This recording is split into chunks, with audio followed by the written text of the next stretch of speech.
About to be on. You're on. All right. You know what time it is. It must be noon on Monday if we're doing Facebook Live with Castine. We've got Cameron here behind I'm behind the camera. It is a beautiful day, Steph. It's unbelievable. Guys, if you're in Maine today, go outside. Yes. Stop what you're doing. Just go outside. It's noon, so it's a perfect excuse. Go for a walk. Go breathe Mother Nature. Yep. Take a couple deep breaths. Okay. Are you going to take a couple deep breaths? Take a couple deep breaths, and we're going to build sunflower circles today. This is going to be so awesome. Everybody asks me about sunflower circles. Yeah. Because here at Farm to Table Kids, we grow for kids and with kids, and we are kind of famous for our sunflowers. So behind you, Cameron, can you show them sunflower for us? Sure. There are 3 mounds there, and we put all kinds of different play features in there. You can see cattle paneling that's on top of the slide right now. Yep. And that's because we're going to create a nice, beautiful rainbow trellis. It's going to be amazing. It's going to be awesome. It actually was amazing before. Even when it was in full bloom, it was unbelievable. But we made it 3 times bigger this summer because people want to have 3 times as more fun. So one of the things I want to show you that you can do in your very own backyard is plant a sunflower circle. One of the things I love to do with sunflower circles is put a little picnic table in the middle.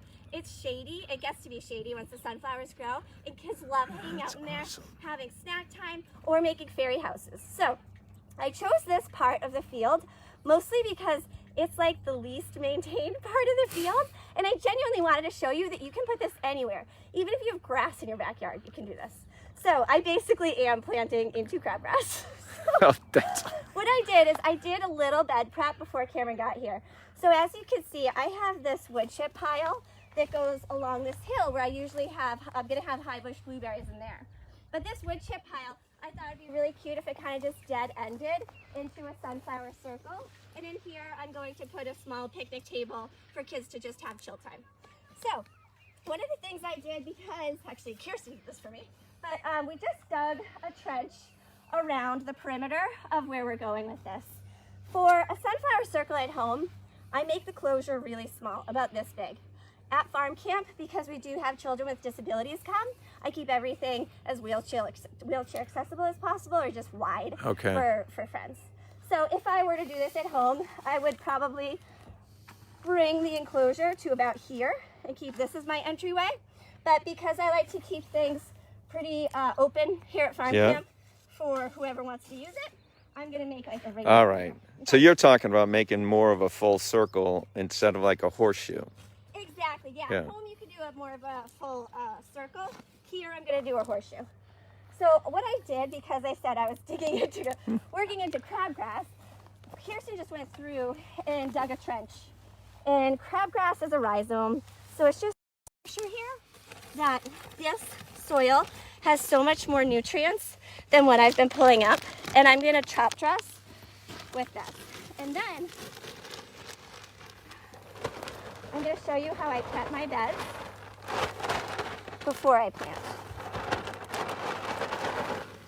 This one, I'm gonna throw down another bag because the weed pressure is really crazy here.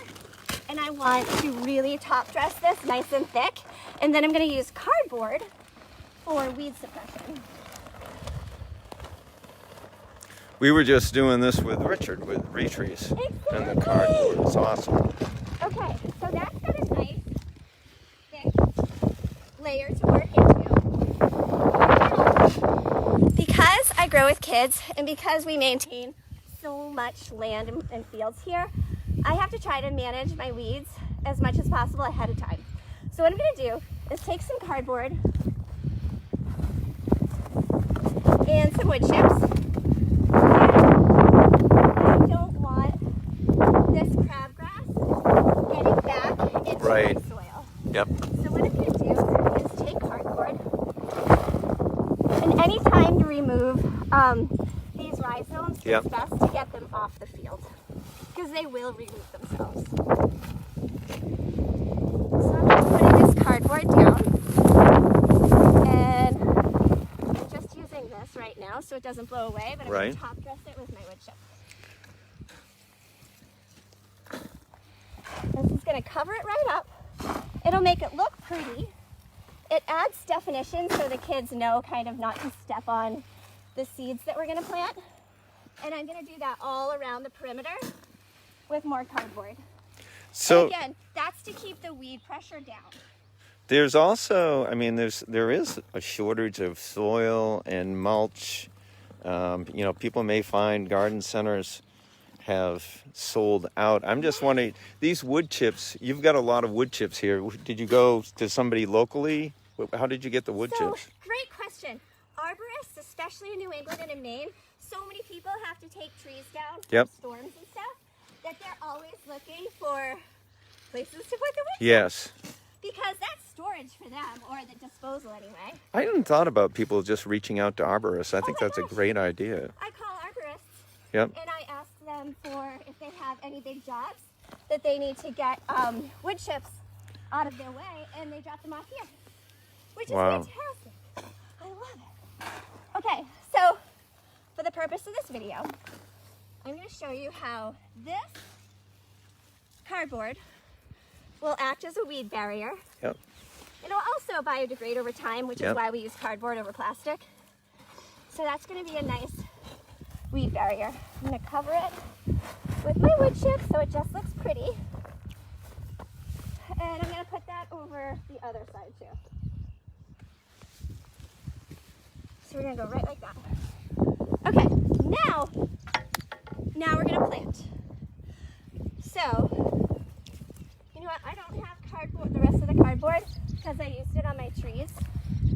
So I'm going to use these panels that I have. And again, you guys, use anything that you have. I have these rubber mats that someone donated to our program, and I just haven't had much use for them yet. Well, and we've talked about this before, and Mary's talked about it, but also, what about using an old soil bag like the Coast of Maine? Yeah, I wonder. You know? Like, let's try that and see if we can plant right into it. Yeah. I'll put it at the entrance so people will know. Let's see if we can plant, like, right into that. Oh, that would be awesome. A lot of people do plant right in our products, too. That would be great. And then, see how pretty it looks when you start to cover it all up. It'll look so pretty. Cameron, remind our friends to ask any questions that you have about sunflowers or sunflower circles. Sunflowers actually will, a lot of the time, self-seed. So I can show you what to look for if you're interested in going into your garden to try to find sunflowers. But they're really, really easy seedlings to locate. Because look, their petals are so nice and big. They're pretty easy to spot. Well, I'd say, too, if the first person to ask a question, we'll mail them a Coast of Maine t-shirt.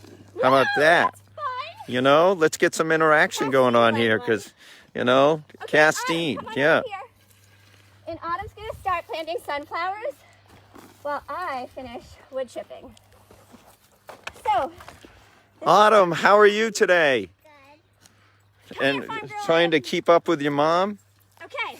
These are some sunflowers that we have found self-seeded. Let me show you what self-seeded sunflowers look like. As I was reading here, Yep. I found a whole cluster of sunflowers. See? Wow. They look like that. They look like this, and this, and this, and these. So you can find these a lot of time, especially if you have bird seed. You'll notice you have a lot of piles of sunflowers everywhere, and you can very easily find them and transplant them.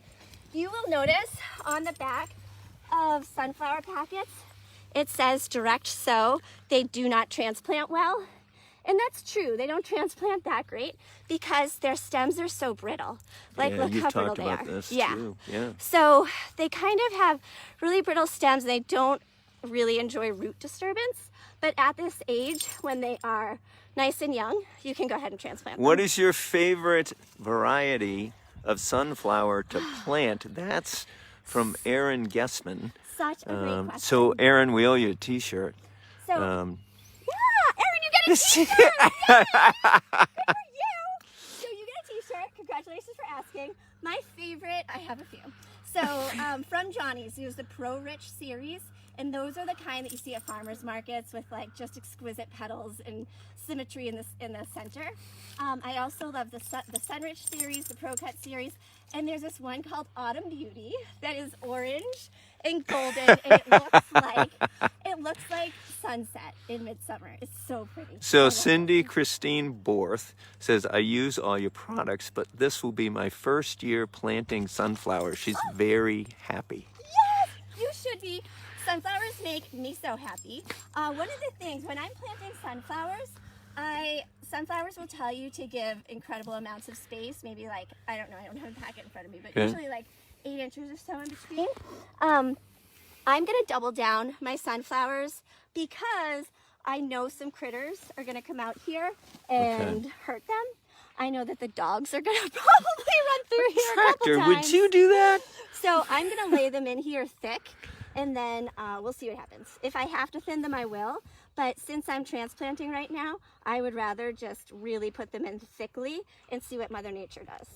So as you can see, I'm taking the ones that I found and I'm just separating them really delicately with my hands. I'm still keeping about 2 to 3 in a cluster. And that's again because I suspect to lose some through damage. Now Autumn is going to start over here, and she's going to start with some seed. So here we have Mammoth Seeds. This is a royal hybrid from Johnny's. This is from Johnny's, yeah. And these ones get to grow. These ones are massive. They grow so tall, and they have the biggest heads you can get. And the reason why we do the big heads is because we use the seeds to make sun butters with kids and bird mixes and stuff. So they're the nice and big seeds. Autumn's gonna take these, and she's gonna plant these seeds. Anytime you plant a seed, the depth that you plant it is double the width. So it's really not that much. And every time you plant sunflower seeds, because animals really do love to eat them, plant 3 at a time, okay? So you're gonna plant, you're gonna get 3, and just plop them right into the soil. Look at this Castine soil. Plant them right in. Tractor likes it too. And we're gonna do spacing of a hand apart, okay? Okay, so I'll start here. Yep, and go all the way around. And I'm gonna take my seedlings and go around, and we'll meet. Do I want to hold about this big? Yep, about that big. Yep, and then cover it just like that. Nice. Perfect. So you, tractor! See, this is why we double it up. Double it up. So you keep going, and I'm gonna go with seedlings, and we'll meet. Yes, good. There you go, Autumn. That's awesome. Thank you. Your fingernails look great too. So some of the things. Okay, so Steph, I have a question. I have a question from Angie Marino. And she says, after they are grown, how long will they last in a vase on my table? Yes, and good question. This is why I love sunflowers. They have excellent vase life. I will say it helps tremendously if you change the water every day. You'll get a vase life of like 10 to 14 days. They're so great. I love sunflowers. Don't let me forget, I have a vase. No, did I bring it with me? I have a vase that I'm returning. Oh, I'm so excited. Yeah, sunflowers are awesome cut flowers. They make everybody so happy, and they do last a long time. They're really hardy. They go through major weather shifts. They're awesome, and kids love them. And like I said, at Farm to Table Kids, the ones that I grow are mostly used for edible seeds. So we really encourage people to make their kids to harvest and make their own food at farm camp. So they are totally allowed to go out, harvest a sunflower head, dry it out. We have a dehydrator and a greenhouse that we use for drying. And then you can put it in a Cuisinart, and you make sun butter. And you go pick celery out in the field, and you have sun butter and celery. Well, then we're going to be making butter. We're going to make sun butters, not right Absolutely. now. No. I mean down the road. I understand that. Isn't it amazing, though, that they start like this? And these were just self-seeded from the birds. So here at Farm to Table Kids, we'll have over 5,000 sunflowers, and 2/3 of them will be planted by the birds. Wow. Which is amazing. That is amazing. How are you doing, Autumn? I said it. Did you go all the way around here? I went like here. Oh, here, there are more. All right. You're doing great. Autumn, you're doing a fantastic job. And then, one of the things I like to do, because as you saw, Tractor already got into our... I think people have been very entertained by Tractor. You know? Tractor already got into our sunflower circle. In anticipation of kids and more pests getting into our sunflower circle, I'm going to add one more cute little barrier. As you can see, I know Autumn already went through and planted her mammoth sunflower seeds, but I'm going to go through and again just get these ones that I found in the field. I potted them up, and again, these all self-seeded, you guys. The birds planted these, and I just found them in the fields and put them in pots so that they could grow healthy in our greenhouse, and then I transplant them out. So it's an awesome way to just, it's an awesome job for little kids to do. Like little kids that come to farm camp, every single one of them knows how to find a sunflower seedling. Every single one of them, because we're kind of famous for our sunflowers, and people love, they do make you so happy, and kids know how to find them because everybody wants to bring sunflowers home. So, and look at this, Mary's on here because she says, tip, if planting sunflower seedlings, bottom feed before planting with a mixture of water and Costa Maine's liquid kelp to help reduce transplant shock. See, so yeah, that's amazing. So like we said, on the back of a sunflower packet, it says not to transplant because they don't like transplant shock. But like Mary said, you could take the roots and dip them into kelp, or what's the root establisher, is it the kelp? the kelp is, So yes. you dip it into the kelp, Yep. and then you put it right into... It's very gentle, and it actually acts as a hormone too. Yeah, exactly. So we're going to plant around here, and then we're going to add... Autumn, could you get one of the little cedar fences to put around here? Do you think Tractor's going to let her get away, or? Maybe. Maybe he will. So, as you can see, if you are working with sunflower transplants, these ones are in a little cluster. I'm going to keep this together because there are 3, and like I said, I keep them in clusters, assuming one's for the birds, one's for the dogs, and one's for me. So, that's why I keep them in clusters like that. If eventually your sunflowers get to be about this big and you have 3 together, that's when you want to go through and just snip 2 off and just have 1. But I like to make sure... How tall would you, where would it be, how tall would they be when you made that decision? Like this. Like so that tall? I know that like the dog hopefully wouldn't step on Right, that, that's what I was wondering. Yeah, I would say... Okay. Until it makes sense for a dog to understand the dog, then I would do it. So one of the last things I want to put around here, and I'm going to go through and clean up this wood chip area, spread this out, and we're going to plant, I want to plant into this too. So let's see what happens with that. I think this is going to be cool to watch too. Yeah. Because the bag is obviously going to naturally suppress the weeds. It will grow in there, I know, and actually that plant will probably root down through that bag eventually too. I am going to put some drainage holes in here. Yep. So right now I'm just poking holes into the plastic so that water will drain. And now Autumn is going to plant some sunflowers. Honey, will you please plant these 2 pots right into here? Just like that. Plant the pots into it? I mean, the sun. Don't take her too literally, Autumn. Yeah.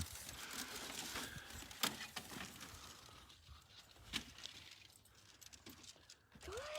See that, and also the biodiversity that's in that soil. I mean, this was a raised bed mix, and obviously it can be used for everything. But you're planting that in a nice, gentle, great feeding place that sets the culture for that plant to thrive as you're doing that. It's awesome.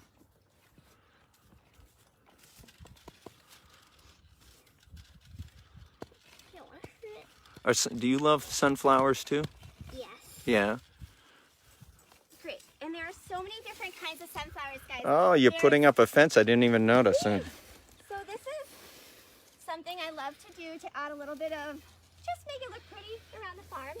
And again, because kids need a little bit more direction when it comes to having baby seedlings, these little cedar fences you can get at Home Depot for 40 bucks.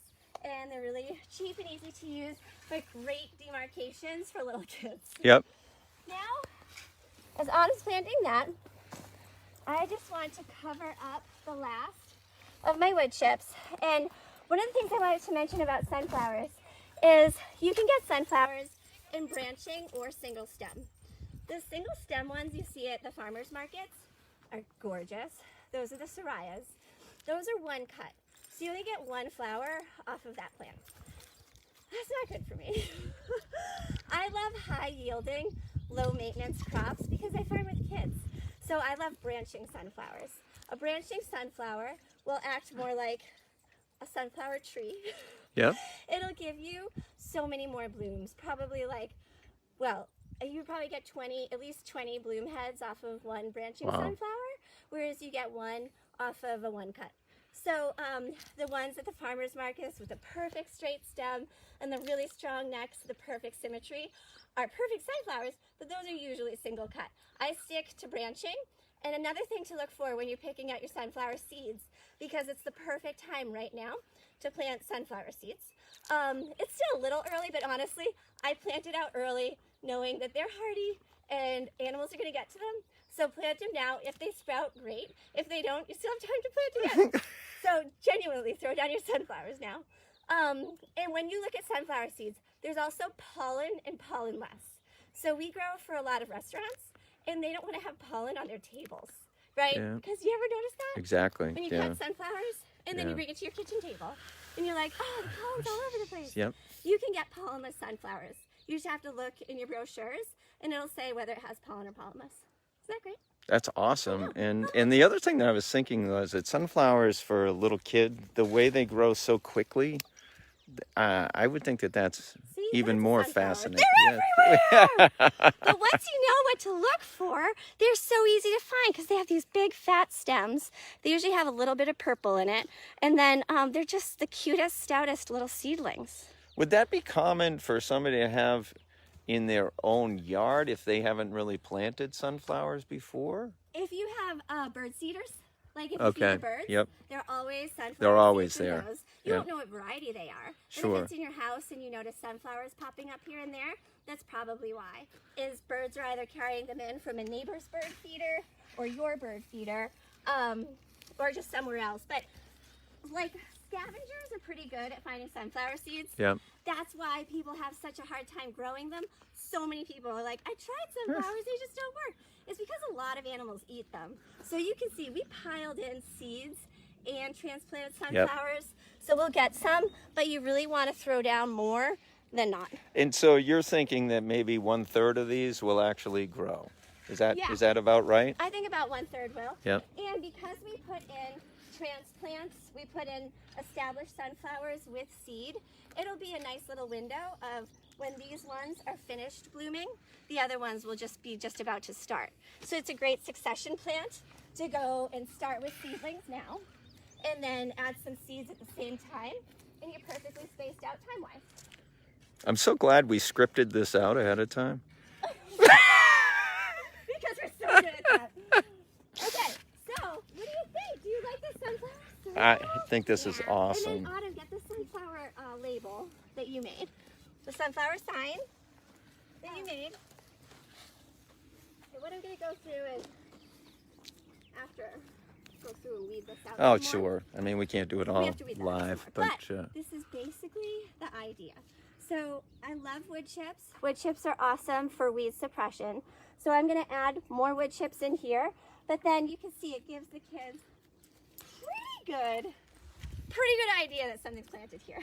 that's awesome. So hopefully they won't step here. I kind of love this idea. Yeah, it's going to be interesting how that works out too. I want to do another one at the Yeah, you entrance should. You should balance it off. Balance Yeah. it out. Totally. We need to do that. Whoa, got a sunflower sign. I love that sign. We'll put this on a post and get it in here. But for now, that's There our you go. sunflower circle. All right. So that's Excellent. how we make a sunflower circle here. We use wood chips and cardboard for weed suppression. We use Coast of Maine raised bed soil in a trench that we dug. And then we planted both transplanted sunflowers as well as sunflower seed into the soil, so that once these guys are done producing, the ones growing from seed will be already in succession, ready to pop after these ones pass. So that's it. We also just, because we farm with kids and because we know that critters and deer love sunflowers, we added this little cedar fence and a happy sign. That's So that awesome. kids know that sunflowers are growing here. And then once we have this growing up, we're gonna put a picnic table in here, and it'll be a great little reading spot or coloring space for a kiddo that just wants some quiet time. And that's it. This was great. So Thank if you have you. any questions, make sure to let us know. Tune in every Monday at noon with Coast of Maine on their Facebook Live for Farmer Steph and Cameron Bonsey. We farm every noon on Mondays, so check back next week when we grow. What are we growing next week? I don't remember. We're prepping fields next week to do direct planting. So make sure to tune in next week. We'll be down in the fields and That's we'll show awesome. you how we prep our beds with Coast of Maine and direct sow some. I think we're direct sowing root veggies next week. Awesome. Awesome. Thank you See for then. joining Thanks us. for joining. Bye.